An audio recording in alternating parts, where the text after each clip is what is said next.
I am your host, Doc Rotten, and this is Gruesome Magazine, where we review the very latest in streaming and video on-demand horror movies. Each week, my co-host Jeff Mohr, Vanessa Thompson, Crystal Cleveland, and I will take a look at various spooky, scary, and gory genre offerings. With me this week is my co-host Jeff Mohr. Jeff, how you doing, bud? I'm doing great. How you doing, Doc? Doing good. We have an interesting pair of films this week, do we not? These are two excellent films, no matter what you say. No matter what I say. No matter what I say, two excellent films. Hang on. We got somebody else to introduce, and then we'll talk about those films. Also joining us tonight as our newest addition to the crew, Crystal Cleveland, the living dead girl. Crystal, how you doing? I'm doing well. I actually just got finished watching a movie called Astral. Have you seen that? Astral? Ooh, I've heard of that. Yeah, what'd you? Oh, it was good. It actually ended, and I was like, "What? No, why is it over?"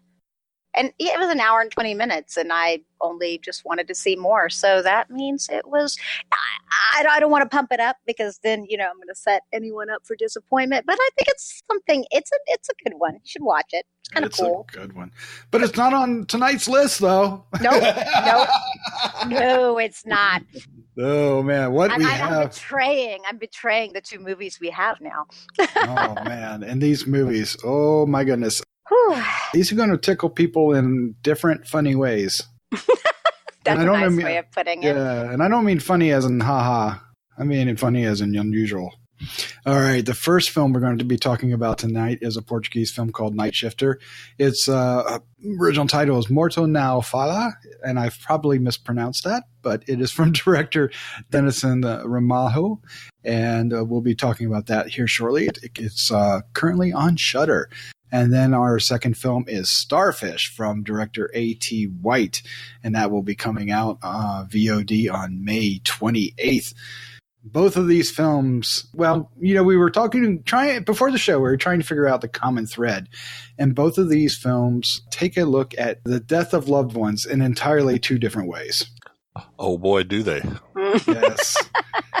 One is entirely horrific, and the other is confounding. Well, for me, Jeff is going to explain why I am wrong when we get there. No, I'm not going to argue with you. I'm just going to give you my point of view. No, you're going to tell me I'm wrong. I know it's coming. All right. Well, first up is Nightshifter. This is a film about a mortician who has the ability to speak with the dead. And when he uses the knowledge the dead give him in a not so innocent way, it backfires in a terrifying manner that endangers his family and friends. It's an unusual film. It is playing on Shudder, and I can't wait to hear what the crew think of us. So let's just jump in. Crystal Cleveland, what is your first impression of The Nightshifter? I loved this movie. I didn't really know what to expect when we first hop into the movie. It's kind of a muted tone, cool tone. And when you first see I guess, is he actually a mortician? Is that actually what he is? I mean, he has to be a mortician of some sort. I was kind of confused because he seems to be living in poverty. So you'd think he'd be making more money, but I'm not exactly completely sure about that whole thing. But anyway, this quote unquote nighttime mortician, I guess, for a lack of a better word. When you first see the dead speak, it was jarring. It was such an unusual way to do it. Such a cool concept. Oh my gosh, I was hooked already right away. I think they took the concept and completely ran with it. They went in a direction I absolutely did not see with the story. I think it was fully developed and it was easy to understand. The character development all made sense to me.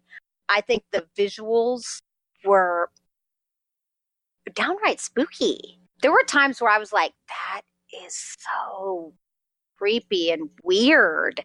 So many good scenes in this.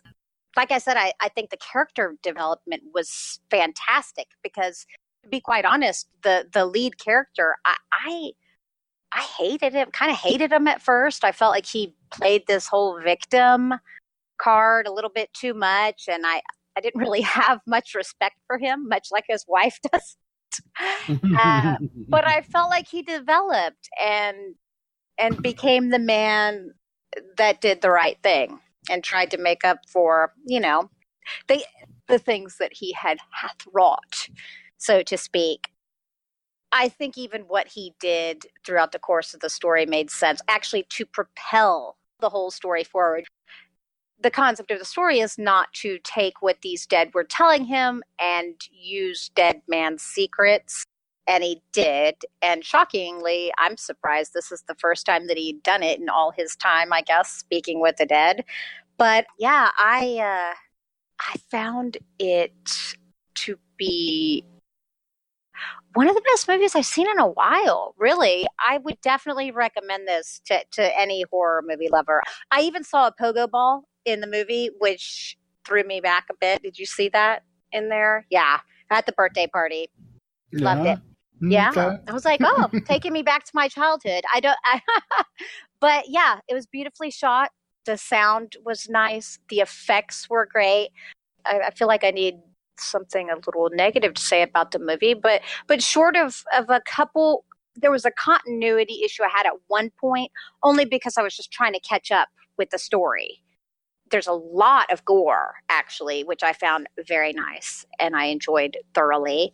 And I'm trying not to give too much away with this, but when things even take a more horrific turn, I think it's so well done.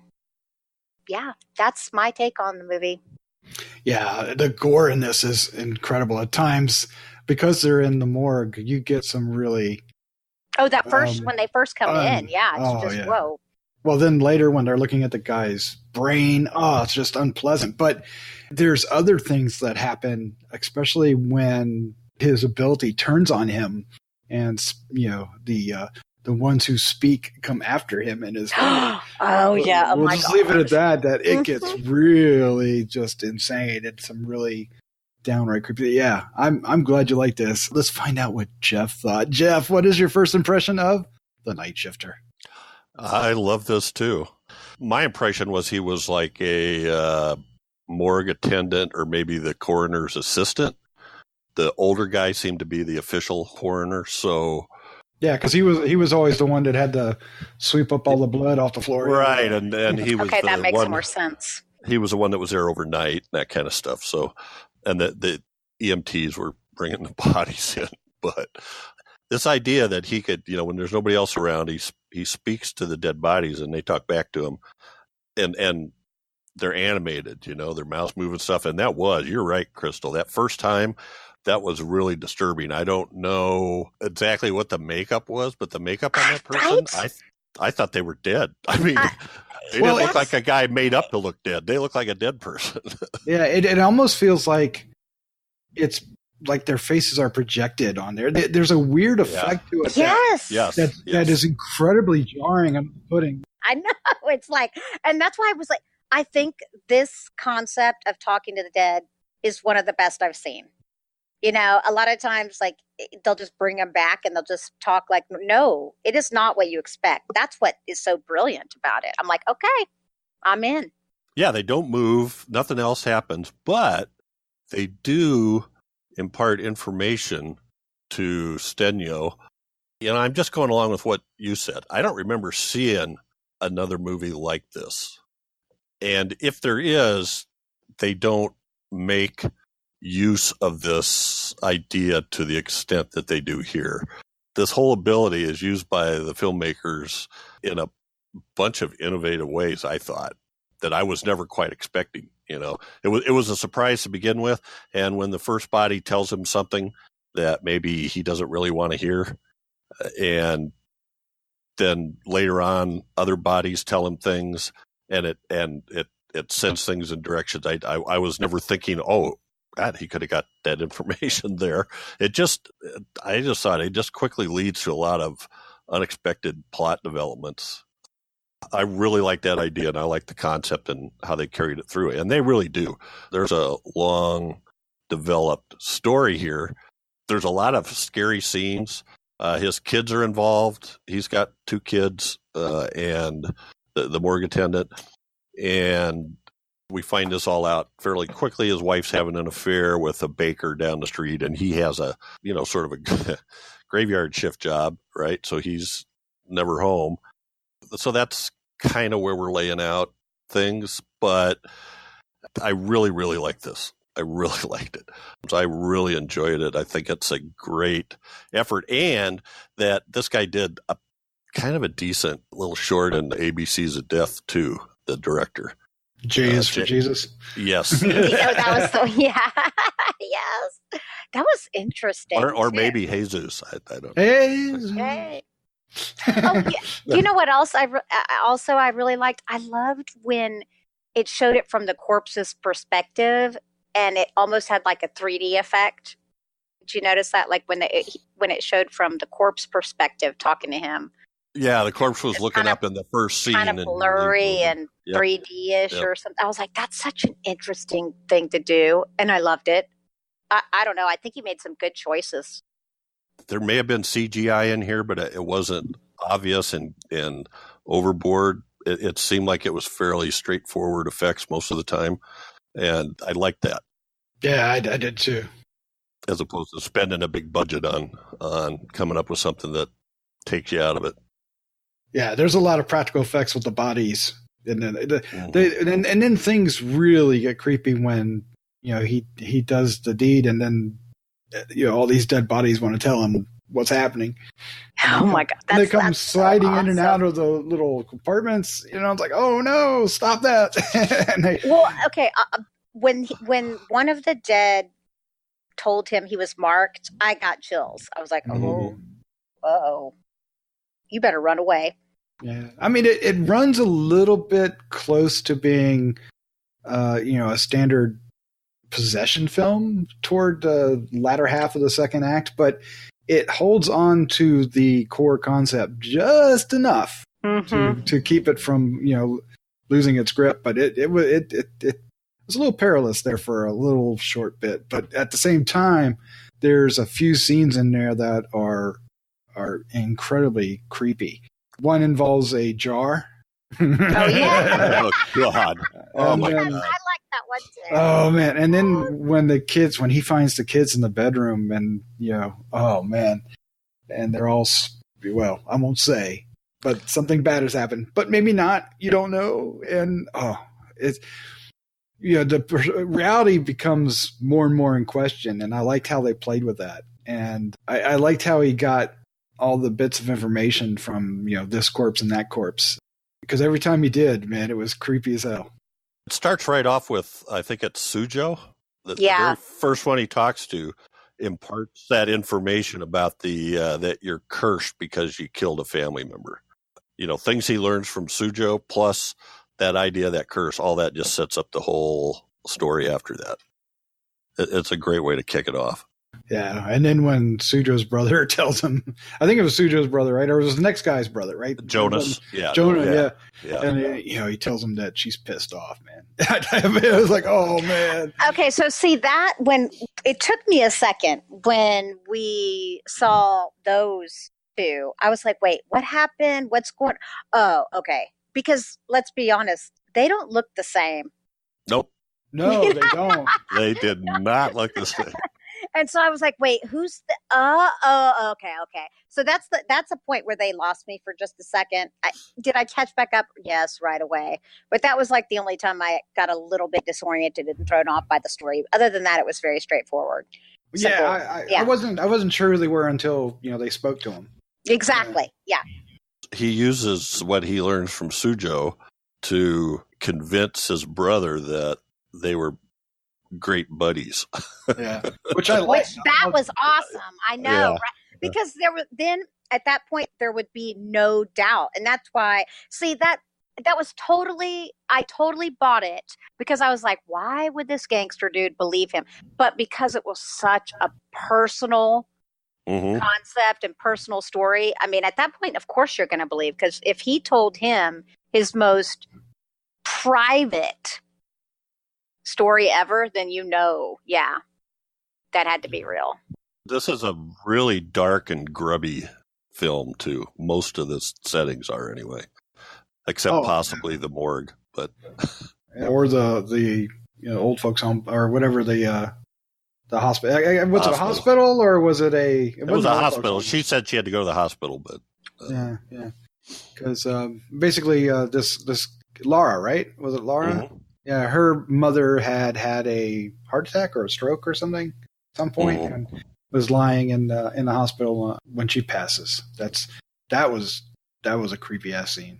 But that's another one. Every time something happened where a dead person talked, it surprised me because you're just never expecting that, right?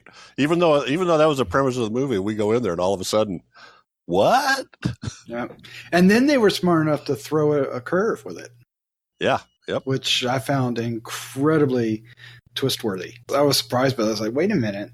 This isn't working the right way. What's going on here? And it plays out. It was pretty fascinating. Yeah, I love this film as well.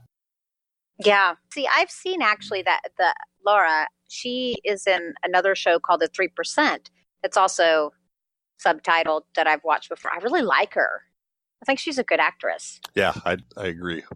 Yeah. I mean, I think all the acting was good in here. I think everyone was great. The kids, everyone. Yeah. Even the character development with the kids, I think, is so real and so sad. I was like, oh, God, this poor kid. The boy. Oh, man. Breaking my heart a little bit.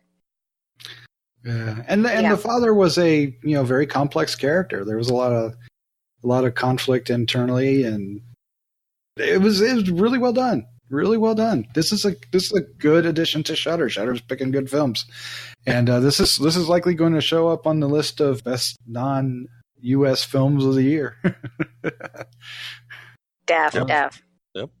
All right, well, let's get our final thoughts, our score, and favorite scene for The Nightshifter, playing now on Shudder. Crystal Cleveland, start us off.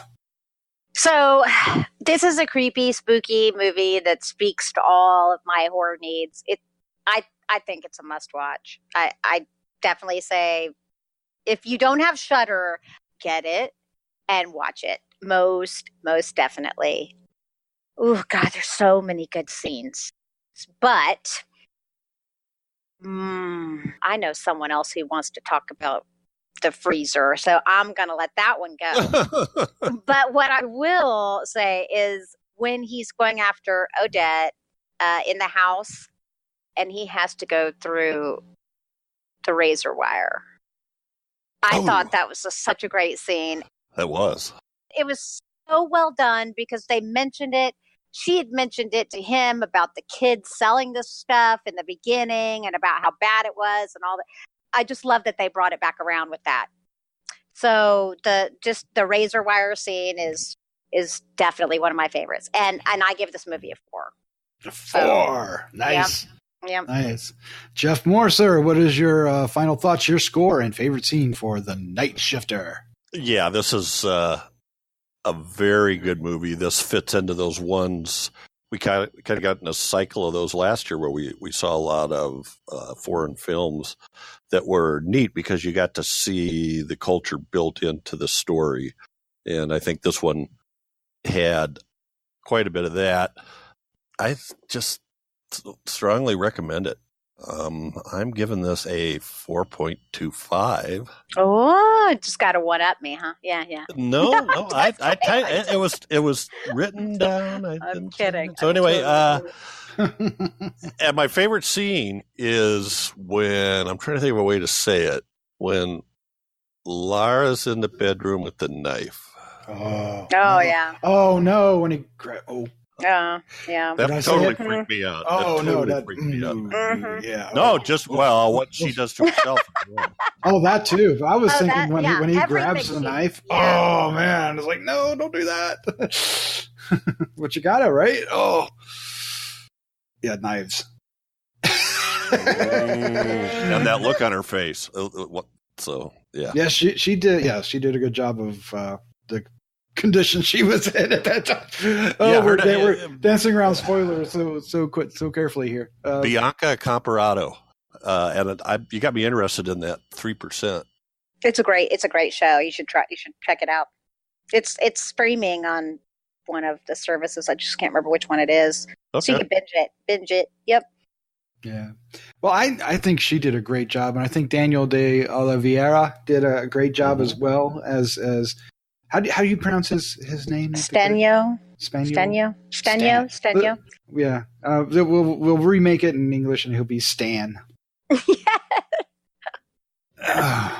So sad. But speaking of that, I could see somebody wanting to remake this. English remake. It's so good. I don't know if they can do it better, though. I mean, I don't think they can do it better. No, I don't think they can do it better. But I could see somebody doing this. It's they would use way too much CGI and ruin it. Exactly. That's just what I was going to say. And there's something about the grittiness, the grittiness of the whole town, the whole area. It adds a desperation to it, right? Yeah. This need to get out of this and being stuck, and that's part of it. That you're drowning in this environment, and now the supernatural elements are part of it too. So I don't know that I've ever seen a bakery / bar before. Not in the States. But anyway, that was interesting. I was kind of going, what? That's the bakery? Oh, okay. I guess. I was like, Sure. Little baked goods with your bourbon sounds legit. It works for me. Let's go. Yeah.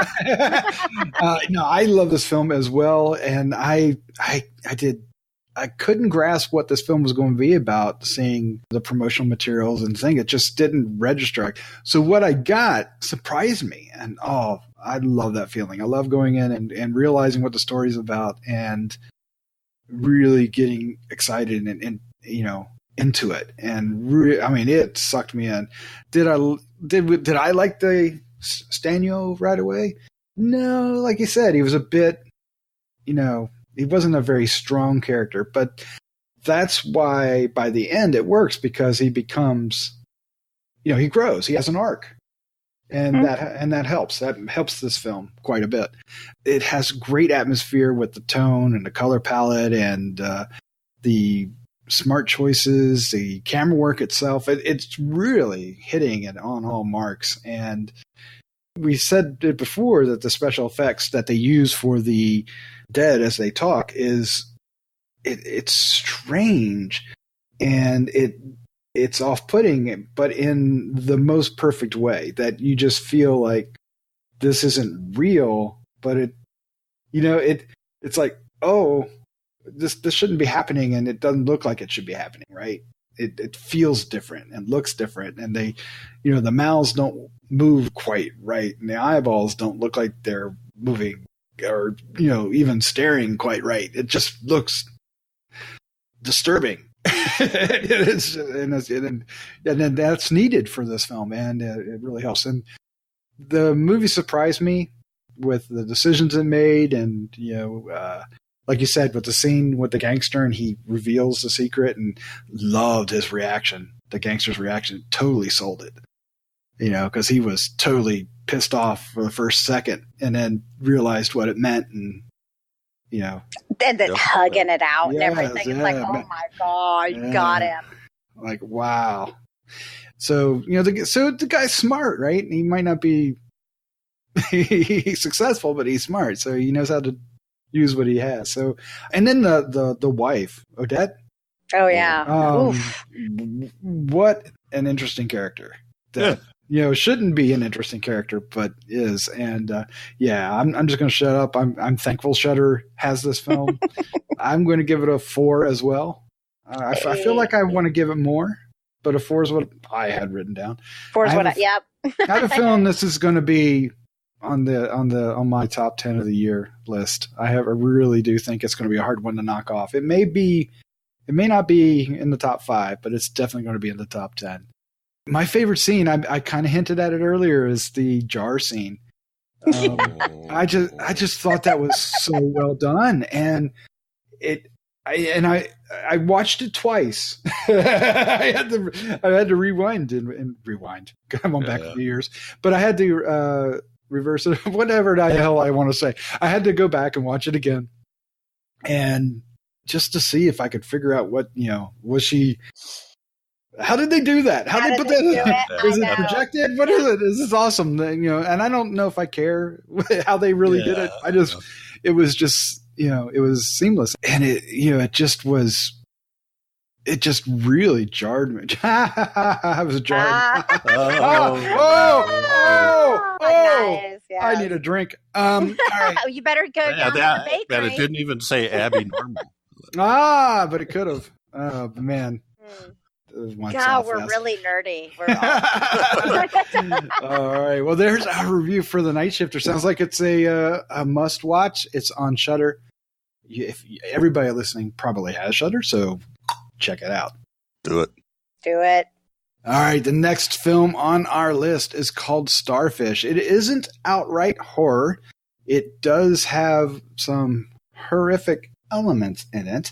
It's more sci-fi, but perhaps when Jeff gets his chance to talk, we're going to find out how deep it actually is, or maybe even Crystal will share. Me, I might not have that much to share. I'm confused, but we'll get there. It's from director A.T. White. The cast includes Virginia Gardner, Christina Masterson, and Eric Beecroft. I'm just going to read the synopsis straight up. A unique, intimate, and honest portrayal of a girl grieving for the loss of her best friend that just happens to take place on the day the world ends as we know it. Yeah. And so we spend I don't think it's a coincidence. I don't think so, but we spend a lot of time with Virginia Gardner's character, and to the point that it literally lingers on her face for a long period of time. Thankfully, Virginia Gardner is incredible in this and acts with her face and her eyes, and there's a lot of body language that emotes what's going on here, and that is quite intriguing and gripping and draws you in. The story is all over the place, and it's told in strange ways, and I can't wait to hear what the crew think of this one, because I don't know what to think of it. All right, let's start off with Jeff Mohr. Sir, what is your first impression of Starfish? To begin with, I'm not sure I can explain exactly what happens, but it's one of those films that falls into my wheelhouse. That is one of those, keeping the language clean, it's one that I call a WTF movie. And they just capture me all the way through it. I'm going, what is happening? And you get little pieces of information, but they don't. Sometimes they're frustrating. Sometimes they help. I think you said it was written and directed by A.T. White, but he also does the music, and he also co-edits it. So it's very much his creation, and it's his first full-length feature. But I think it's a lot more about Aubrey's journey. That's who Virginia Gardner plays. Much more about her journey through grief than it is about anything else. And I think that might sort of meld into all the rest of it, although we do have this background of she goes to her friend's funeral and she feels kind of out of place. She's sort of isolated. She seems like she's really introverted, grief-stricken. She's kind of guilty, maybe shame, and then we find out later about another possible relationship that's been lost. We don't really find out about that. Maybe it's just another dimension. I don't know. But she's just kind of avoiding the world in this sort of, I don't know, selfish, nihilistic act, and doesn't really talk to anybody at the funeral, and goes to her friend's apartment and breaks in, and then just spends time there. And she finds this, as she's sort of walking her way through, she finds this tape that says on it something to the effect, mixtape that'll save the world. And she plays that and falls asleep on the couch. And when she wakes up, everything has changed. It's gotten colder. The landscape is covered with snow. There aren't very many people around. In fact, you can't really see anybody. And we're introduced to this idea that there are signals buried in all these tapes, and that those have open portals to let these inhabitants from other worlds get in. She runs into one of those fairly quickly. There's also a scene where she finds a walkie-talkie and tries it out and starts talking to somebody who says they talked with her friend Grace and is trying to talk her through things, but the guy, all he does, from my point of view, was say confusing things. So it's hard to tell exactly what the point of that was. But wow, it's White's movie and it's Virginia Gardner's movie. I think she's on screen probably almost 100% of the time. There might be a couple of shots where she's looking out a window or something. But we start off with this grief thing, and then at some point it turns into Grace has recorded things on these 7 mixtapes and left a map and hidden them around, and she needs to try to find those and put those all together to close these portals. I want to make sure that people understand, I would never recommend this except with a caveat, and that's that it's extremely slow. There are a couple of action sequences, but they don't last very long. I was going to say there's not a lot of gore, but there is one scene. Oh, there's something that's incredibly gory. Yeah. Yeah, there is. So I felt like it was like almost like this whole thing was kind of a mixtape. So when she plays the tapes, it seems like she goes to another place and time. And whether it's in her world or another world, I don't know. One of them is actually an episode depicted by anime with her. So I don't know why, but I found that all incredibly interesting. I loved the score. I loved the cinematography, and I loved Virginia Gardner. There's some decent special effects, a couple with the face and the big creature. And then there's these other creatures running around that are kind of creepy too. There's a shadow maybe of Lovecraft in it just because of this idea of these weird creatures and these portals, and we don't know what's opening it. To me, it kind of fits into a category of movies like The Endless or maybe The Dark Tapes a little bit. They're just kind of a category all themselves. So anyway, I'll stop rambling. But for me, it just hit all of my buttons. Hit all of your buttons. Yeah, I would say comparing it to The Endless is right on the nose. This has that kind of feel to it. And there is I was wondering, is this supposed to be Lovecraftian? Because there are these things that are being drawn by the signal that we see, and they get to be quite scary. And there's one scene that's incredibly beautiful with a big, large one. But I don't know if I ever figured out what sense they made to the film, or what they were supposed to be. But let's find out what Crystal Cleveland thought of Starfish. Okay. So okay. I need to have a major disclaimer here because I totally appreciate everyone that loves this film, and I get it that they love it, but oh God. Honestly, you could tell it's a musician who made this movie. The sound is phenomenal. I loved the music. It reminded me of several music videos trailed together that kind of just never really fit for me. It was very difficult for me to say that I like this movie. However, there are moments and points that I really like the movie. I don't know much about the director, but I will say that the anime choice was a win for me. I know that seems very crazy and very random, but when that came on, I was like, I really liked that, but it didn't make sense. I understood the concept of she finds the tape and she moves in space and time. That's basically what it is. That's why when she turns around and she hits the wall, she's hit it. She travels back to the home, to the friend's home.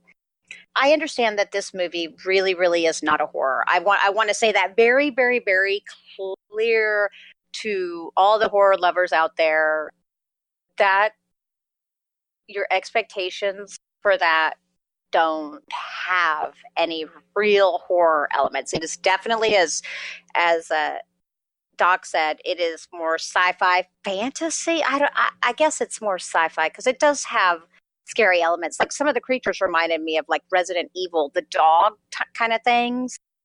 Had a little Resident Evil feel to them, which was kind of cool. I will say the creatures were kind of cool.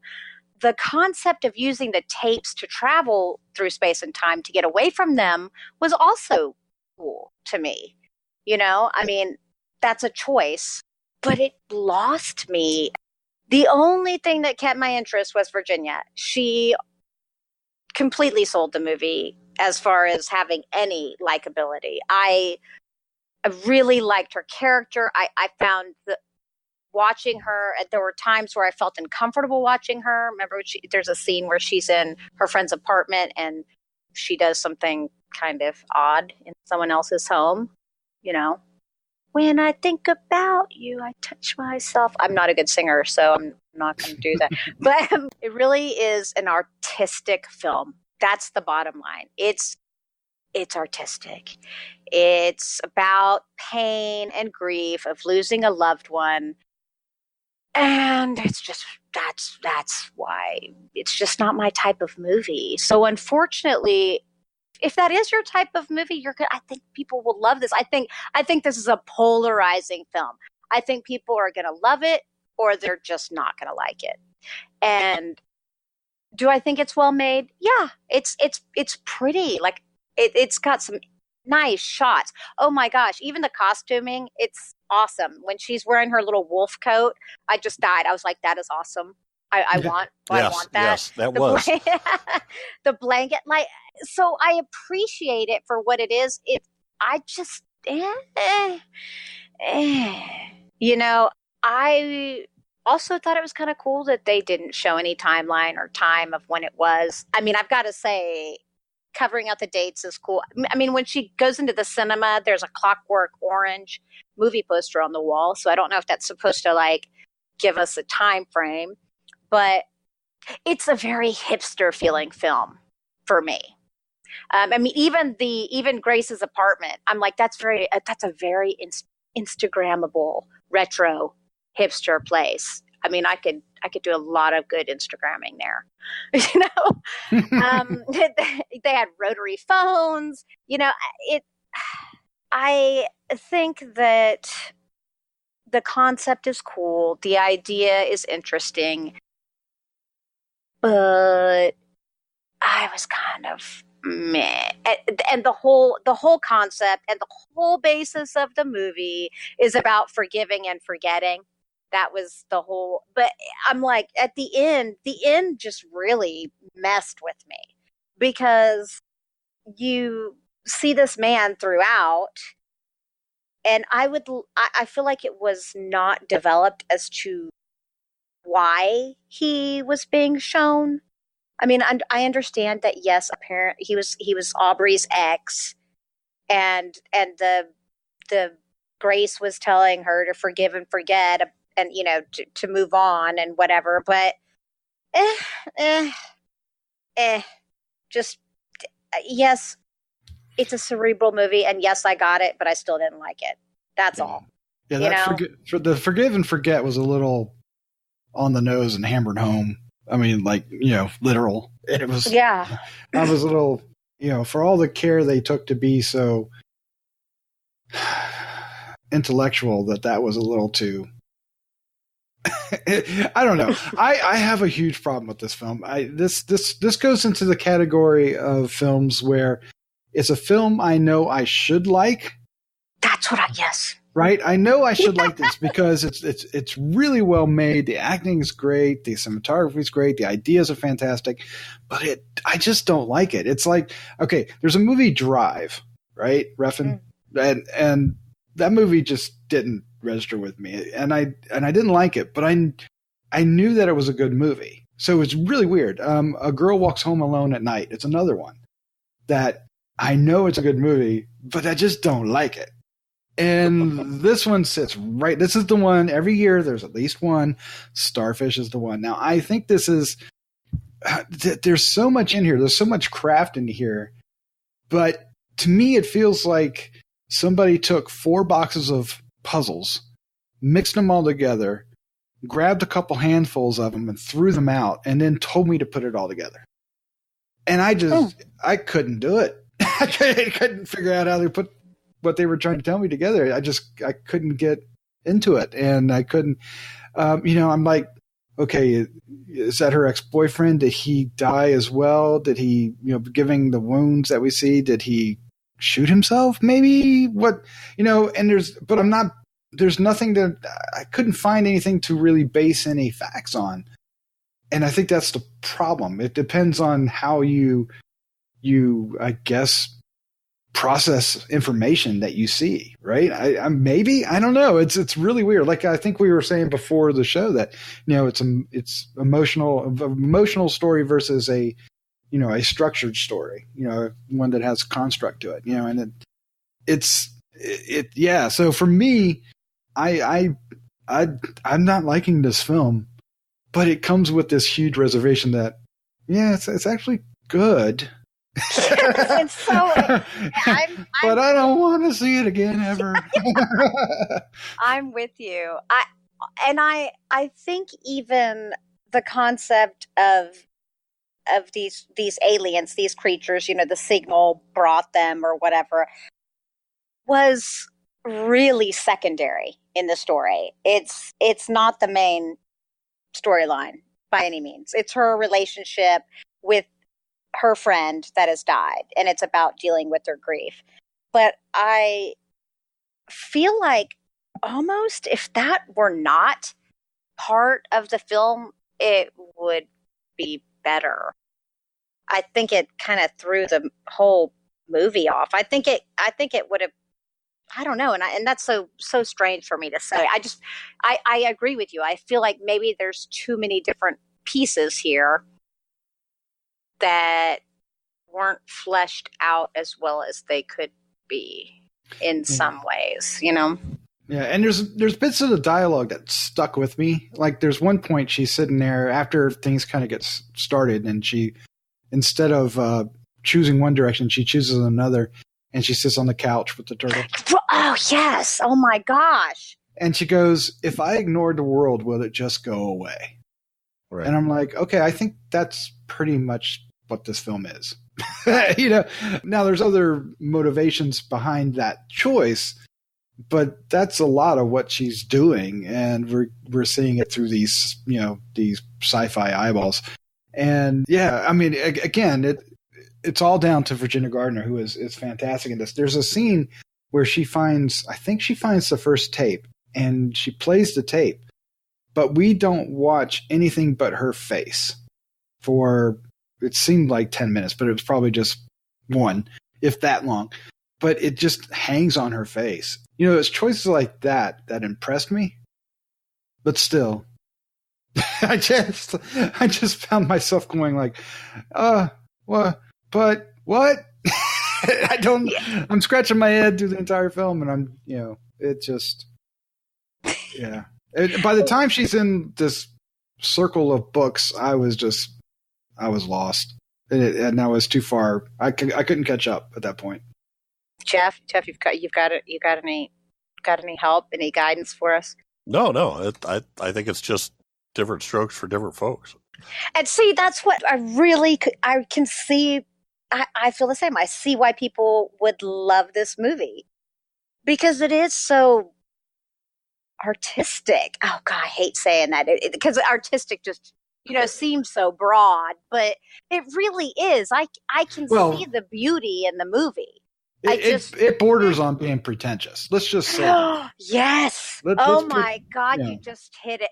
Oh my God, thank you, Doc. That's what it is. Yes. Well, I would disagree with that, but it's okay. No, it so is. It's the for you. It's yeah.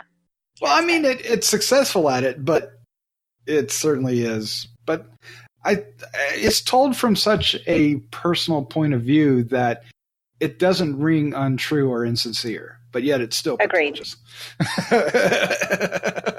I think. I was just like, to me, this is something I'll buy, because I think it's layered, and I think it'll be different every time I watch it. So, I guess sometimes when I watch movies, I don't mind a few useless shots thrown in, for whatever effect or for beauty. I'm all about that. It's impressive and nice. But I have to agree. I think the reason why I feel like it's pretentious too is I feel like there's lots of stuff thrown in just to try to make it seem, like something more than what it is. And maybe it doesn't even fit properly, Yep. Nope. I didn't get that at all. I just thought it was a very detailed, methodical story of the emotions and her, and again, I don't think it's for everybody at all. I mean, it's, if I'd have watched this 20 years ago, I'd probably hated it, but it's the kind of thing now that I'm fascinated by the different takes and the different things that are in there. And it never crossed my mind that there was stuff put in there just to show off or be pretentious. Really? No. Well, I guess for me, if you can't, like the anime, you don't think that was just thrown in there? It was an escape. Okay. I'm the last person in the world to give an opinion on anime. So I look at what could it possibly mean? What could it possibly mean? I mean, it isn't that I don't like it. I just don't know anything about it. It's just never been on my horizon. I just mean the whole concept of it. Like, what's funny is, shockingly, I really liked it. And typically when I'm throwing something like that, I'm like, oh, God. Okay. Yeah. I tell you what I thought. I thought this is different. I like it. I wonder what it means, because I think everything in there means something. See, but I don't. Because I don't know what it means doesn't mean it's pretentious to me. So anyway. But see, because it's so personal, as Doc was saying, it's real, but it also makes it very inclusive. And if people aren't going to, I'm sure there's tons of people out there who are going to understand every portion of this movie. Perhaps I'm just not, I'm just like, oh, Gaia, perhaps I don't think hard. Just think it's weighty in some regard, but. Okay. But it was a full story. She had a scavenger hunt. She found these tapes. She played them. And the ending was a twist, So that's something. That's it wasn't completely a music video. That's not going to go on the box. All right, let's wrap this up. Let's give our final thoughts, our score and favorite scene for Starfish. Jeff, start us off. I want to reiterate Virginia Madsen rapidly becoming one of my favorites. We just talked about her with Monster Party, in which she played Iris, the one that the caterer sent out to the monsters party. But she was really good in that as well. So I think there's a lot of scenes in here where they are just laboring on her. It's just on her processing, but I don't know. I found it fascinating. So like I said, this is one I'm going to buy, and I'm believe at least that I'll watch this multiple times. So I'm giving this a 4.5. Wow. Woo! I'm proud of you, Jeff. You just go. Yes.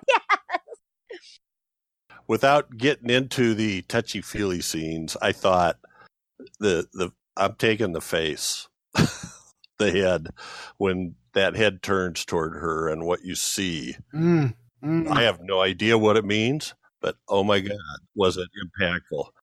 Like the faceless man? Yeah. That's a safe, yeah. It was like hollow. Mm-hmm. It was gruesome. It was gruesome. It was. Yes. But there's other ones I could pick too, but I'm going with that because that was very impactful. Yeah, all it needed was a head in a jar. I'm just saying. No, I'm just kidding. I think there was one in the grocery store. You're right. There might be. Oh my God. real quick, Virginia Gardner was also in the Halloween remake. Yes, she was. Vicky. And Vicky. And then she was, many people are going to know her from the Runaways TV show. So played Carolina Dean. But that's not really what we're here for. So let's find out what Crystal Cleveland thought of Starfish. Give me your final thoughts, your score, favorite scene. Well, we all agree on Virginia. She's awesome. Like, she made this movie watchable for me. Oh God, that's so unfortunate to say. But yeah, if you like artistic films that are gonna make you think and stuff, watch it. Oh, did that sound too harsh? Such enthusiasm. Yeah, I'm like, then way to sell it. Then you should totally watch this hipster movie. You're gonna love it. But my favorite scene is when she was getting quote unquote attacked in her dream, and she starts punching the creature, and then she wakes up punching the wall. I thought that was kind of a cool scene. You know, I mean, I don't think that gives too much away. And I gave this movie a 2. A 2. A 2. Wow. That's better than I thought. It's a bit different than just 4.5. I mean, it's a heck of a lot better than Bloodcraft. So yeah, it deserves a 2. I would disagree a little bit in saying I'm not going to say it doesn't have a horror element. But I'm going to say if you're into, graphic gore and slasher films and stuff like this ain't the one. It's more like movies like Black Coat's Daughter or The Endless, I guess. Yeah, I would agree that if you liked films like The Endless, I think that was the best example. If you like those kind of films, this is likely going to be one for you. Now, I happen to like Endless, so I'm the contradiction to that statement because sure. I don't like this movie. I guess I should just run with that. All right. That's okay. So, and I think I've made my point on this. Like I said, every year there's one film that I know is a good movie, but I just don't like it. And Starfish is the one this year. I can point out elements of it that are incredibly strong. Virginia Gardner, the cinematography, the presentation of the set of these settings that they do, these representing these shifts. There's a couple times when she's keeps bouncing around in the music, and every time it happens she shifts and goes to another location. It's just really fascinating. Now the problem is I can't follow the thread through this. I just don't have the right experiences or the same experiences that are that share this character for whatever reason. And so it doesn't register with me. It's lost on me. It's like, it doesn't quite become cohesive. There are segments that are fascinating, but as a whole, I don't get it. And I kind of feel bad about that. And I usually when I dislike a film, it's kind of like, no, this film should not be disliked. But this is one of those ones where I feel bad about it. But I've originally was going to give this a 1.5, but I'm not going to stick with that. I am going to bump it up to a 2 as well, Crystal, because of the scenes and the effort. And it's not bad because it's poorly done. Right. You're right. Agreed. It's not bad. It's just that I don't get it. So if I were judging it there are things that it does in a structure of a story that I don't agree with. So, technically, there's two ways to kind of look at a film, right? You can look at it in the craft, and you can look at it in the emotion, right? How it affects you, right? How it affects me in this case, and it didn't affect me at all. So it missed in that mark, right? all the emotional elements were lost on me. However, the craft wise, it was incredibly strong, but not in the structure. And it just didn't. But even then, it's because it didn't appeal. And I don't know if I mean, there's probably a good argument that the structure is sound, but it isn't traditional.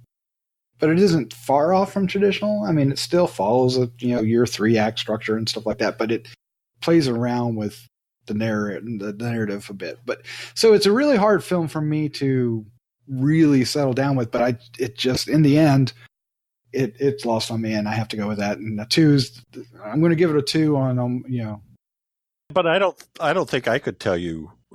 What did you say? You don't get it? I don't get it either. And as far as a thread, I don't know exactly what the thread is, but I was very moved by it. I found it very emotional. Yeah, so it didn't connect. So, sure. but I can see where it could, and I see where it should. Maybe we're just like sociopaths. Okay, we have no heart and no. That might be true. I'll tell you what. I've been accused of that before. That's for certain. Me too. I have never been associated with hipster stuff before, though, so I'm going to hang on to that for a little bit. That's a badge. A badge of favorite scene.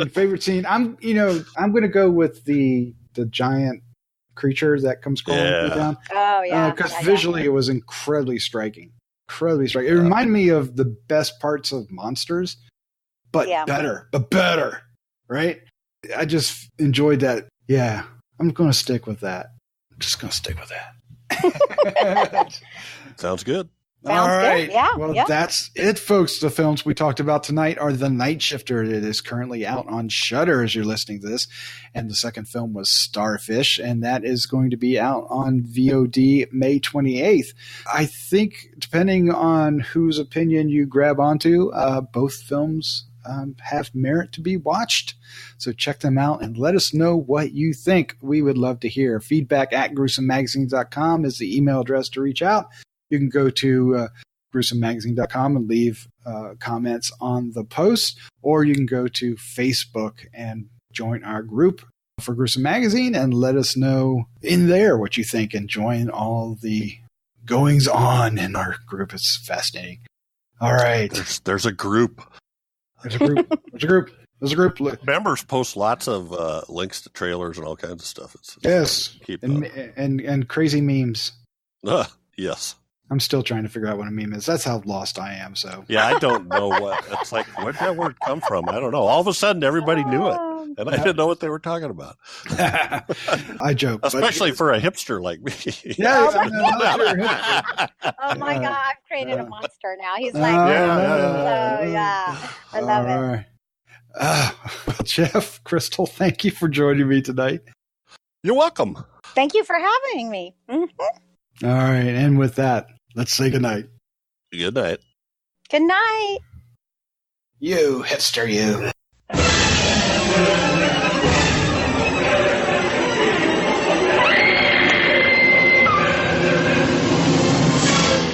Gruesome Magazine.